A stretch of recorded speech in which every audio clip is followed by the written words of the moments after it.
For our late window, we got 5 games that are going to have relevance to the playoff picture. Some a lot more than others, but still impactful nonetheless. At 7 o'clock, we got arguably our most impactful playoff picture game. We got number 19 Army, who's 9-0, taking on number 6 Notre Dame, who's 9-1. Notre Dame favored by 14 on NBC. Bryson Daly's gone 29-51, thrown for 644 yards, 7 touchdowns, 1 interception. Also leads his team on the ground with 174 carries for 1,062 yards and 21 touchdowns. Casey Reynolds had 11 catches for 317 yards and 3 touchdowns. Riley Leonard has gone 167-258, thrown for 1,789 yards, 12 touchdowns, 4 interceptions. Jeremiah Lane has had 114 carries for 720 yards and 12 touchdowns. And Bo Collins had 30 catches for 390 yards and 2 touchdowns. Notre Dame is 39-8 against Army all time. Last 15 games have gone to Notre Dame from 1965 to 2016. Last win was in 1958. Was the last time Army beat Notre Dame. And Jeff Monken is 0-1 against Notre Dame in his career as an Army Black Knight. This is a massive game, right? Because both these teams, realistically, it's your end of your playoff hopes, right? Notre Dame cannot handle a second loss because you've got to be the last 2-loss team. You've got to think, right?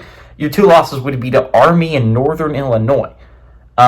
No disrespect to Army, but those are bad 2 losses, right? Right now, they should be the bottom 1-loss team. I don't understand what the committee's looking at. I understand Notre Dame right now is passing the eye test, but if you lose another bad game, you no longer pass the eye test. That's bad. It would be bad. You got to be the last 2-loss team they let in because there's not a worse loss in the nation than Northern Illinois. Army, on the other hand, is really interesting. Army, again, they can't handle a loss. Not a single one. Realistically speaking, they're not going to let in a 1-loss Group of 5 champ. When we have another chance at a 1-loss Group of 5 champ, well, that's not true. Technically speaking, it's just your hopes of making it and Boise making it are 0, right? If you lose this game, you're going to need Boise to lose a conference championship. That's just what's going to need to happen. You're going to have to beat Tulane in the conference championship, and you're going to have Boise lose theirs to Colorado State. It's the only way you're making it. So this is a big game for Army, right? Your chances of making it along with Boise are 0 if you don't find a way to win this game. Notre Dame's chances of making it are pretty close to damn 0 if they don't find a way to win this football game. It was a really big game. That being said, Notre Dame's playing some truly elite football. I understand they passed the eye test. And honestly, the eye test for me also says this is a really good football team. Riley Leonard is playing at a really high level. Army's playing really well too, but I just don't think they have the athletes to compete with Notre Dame. I think this Notre Dame team is a team that can absolutely compete for a national championship. I think they have the worst resume. I'd have them more of an 8 or 9 seed, kind of. I would have every 1-loss team ahead of them. I would put them around 9, I believe. Maybe like Boise below, but like that's it.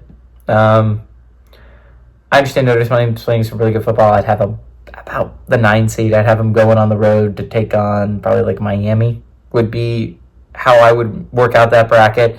That being said, I think Notre Dame is a significantly better football team than Army. Although I would like to, anyone who watches this video, if you go back and you could, all the historians out there that watch my videos, when was the last time there were 2 undefeated teams this late in the season? They were both underdogs in a game.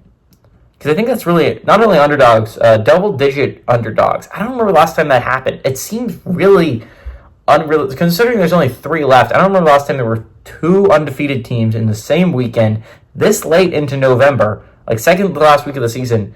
They were both double-digit underdogs in a game. It's got to be a long time ago. Anyways, I like Notre Dame to win. I like Notre Dame to cover at home.